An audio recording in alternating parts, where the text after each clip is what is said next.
যাব তারপর আমি প্রত্যেকের কাছে যাব এক এক করে। আমার প্রশ্ন হচ্ছে অশোক বাবুর কাছে যাব। আমার প্রশ্ন হচ্ছে দীপ্তাশ, এই আক্রমণের কথা বলছেন, অনিন্দবাবু বলছেন আপনাদের গোষ্ঠীদ্বন্দ্বের ফলে আক্রমণ হচ্ছে, আপনারা বলছেন যে হিন্দু ধর্মের হয়ে বলার কারণে আপনাদের উপর নাকি আক্রমণ হচ্ছে। গতকাল দিলীপবাবু স্পষ্ট ভাষায় বললেন আমাদের ইস্যুতে আমরা হিন্দুদের হয়ে কথা বলবো, হিন্দুত্বের রাজনীতি করব। আপনার মনে হয় এটা ব্যাকফায়ার করবে? হিন্দুত্বের রাজনীতি, হিন্দুদের হয়ে বলা, এইভাবে ভোট পাওয়া সম্ভব এই পশ্চিমবঙ্গে দাঁড়িয়ে? ব্যাকফায়ার যে করছে না সেটা 19 সালের ভোট থেকেই বিজেপির ভোট পার্সেন্টেজের দিকে যদি লক্ষ্য রাখা যায় তাহলেই বোঝা যাচ্ছে। এবার দেখুন, আজকে আমরা যদি বলি যে হিন্দু হিন্দু ভাই ভাই, সেটা হয় রাজনীতি। আর যখন মমতা ব্যানার্জি 2019 সালের ভোটে ধাক্কা খেয়ে তিনি যখন বলেছিলেন যে গরু দুধ দেয় তার লাত খেতে হবে, দুধের গাইদের তিনি মাথায় তুলে রাখবেন, সেটা কিন্তু ওনার মতে রাজনীতি নয়।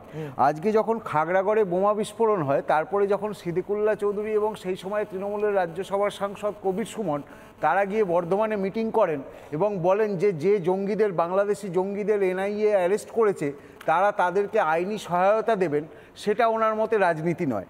যখন ববি হাকিম বলেন যারা ইসলামে জন্মগ্রহণ করেনি সেটা তাদের দুর্ভাগ্য, তাদের দাওয়াতে ইসলাম দিতে হবে, সেটা ওদের মতে রাজনীতি নয়।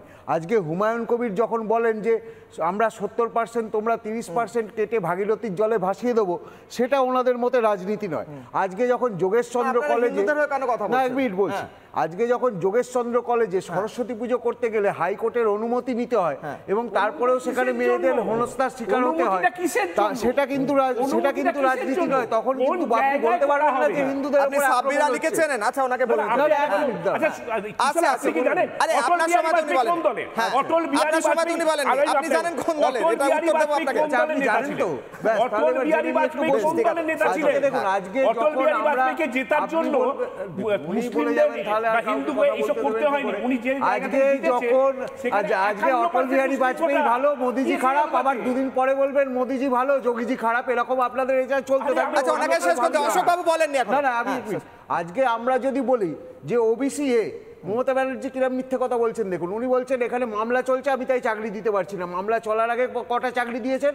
আর গত পরশুদিন সুপ্রিম কোর্টে গিয়ে কি বলেছেন যে হ্যাঁ আমাদের তালিকা তৈরিতে ভুল ছিল, আমরা আবার নতুন করে সমীক্ষা করব। অর্থাৎ দুটো সম্পূর্ণ আলাদা কথা। এবার আমরা যদি সেখানে বলি যে হিন্দু যে জনগোষ্ঠী আছে যারা ওই ওবিসি তালিকাভুক্ত হওয়ার যোগ্য, তাদের কেন নেওয়া হবে না? তাহলে আমরা যদি সেটা আমাদের সাম্প্রদায়িক বলেন, আমরা 100 বার সাম্প্রদায়িক। আজকে রামনবমী ওনারা বলবেন বহিরাগত। আমি তাহলে প্রশ্ন করব, তাহলে তো শ্রীরামকৃষ্ণকেও আপনারা বহিরাগত মনে করেন? তার তো কুলদেবতা ছিল রঘুবীর। রামনবমী পালন করলে যদি আমাদের সাম্প্রদায়িক হতে হয়, আমরা 100 বার সাম্প্রদায়িক। আজকে সিএ আনলে আমাদের যদি সাম্প্রদায়িক হতে হয়, আমরা 100 বার সাম্প্রদায়িক। আমরা ওরকম সাম্প্রদায়িক হতে চাইবো। আমরা মমতা ব্যানার্জির মতো ব্রাহ্মণ সন্তান হওয়া অপেক্ষা আমরা সাম্প্রদায়িক হতে চাইবো।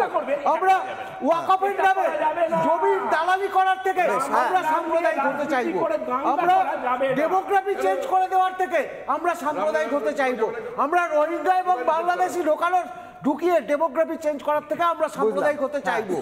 এ নিয়ে আমাদের কোনো দ্বিধা নেই, কোনো দ্বন্দ্ব নেই। তৃণমূল পরিষ্কার করে বলুক যে ওরা কি, ওরা মানুষের দলে বললো না, তাহলে ওরা বলুক হাসান ইমরান আলী, ববি হাকিম, হুমায়ুন কবির, সিদ্দিকুল্লাহ, এদের বিরুদ্ধে ওরা কি ব্যবস্থা নিয়েছে এবং নাকি ওদের দুর্ভাগ্য আর কার সৌভাগ্য, সেটা নিয়ে আমার প্রশ্ন।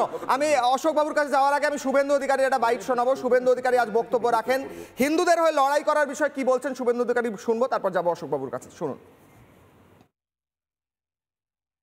জনতা জেগে গেছে, জনতার জাগরণ, মমতার বিসর্জন। হিন্দু ঐক্যকে ভয় পেয়ে কি পাল্টা পোস্টার? ও সব পোস্টার থাকবে, ওদের টাকা আছে, চুরির টাকা করতে হবে। ও তো সরস্বতী পুজোয় প্রমাণ হয়ে গেছে, রামনবমীতে প্রমাণ করবো আবার। রামনবমী নিয়ে কি বার্তা দেওয়ার পর ভয় পেয়েছে তৃণমূল? সরস্বতী পুজোয় হিন্দুরা প্রতিরোধ করেছে, রামনবমীতে হিন্দুরা শক্তি দেখাবে। কোনো হিন্দু বুথে তৃণমূল জিতবে না। এবারে হিন্দুরা 100-তে 100 ভোট বিজেপিকে দেবে। ঐক্যবদ্ধ হবেন। যোগীজির ভাষায় বাঁটেগা তো কাটেগা, মোদিজির ভাষায় এক रहेगा তো সেফ रहेगा। নানা ধরনের কন্টেন্ট দেখার জন্য লাইক করুন, শেয়ার করুন আমাদের ফেসবুক পেজ, সাবস্ক্রাইব করুন আমাদের ইউটিউব চ্যানেল। পাশাপাশি অন্যান্য ব্রেকিং নিউজের জন্য অবশ্যই চোখ রাখুন রিপাবলিক বাংলায়।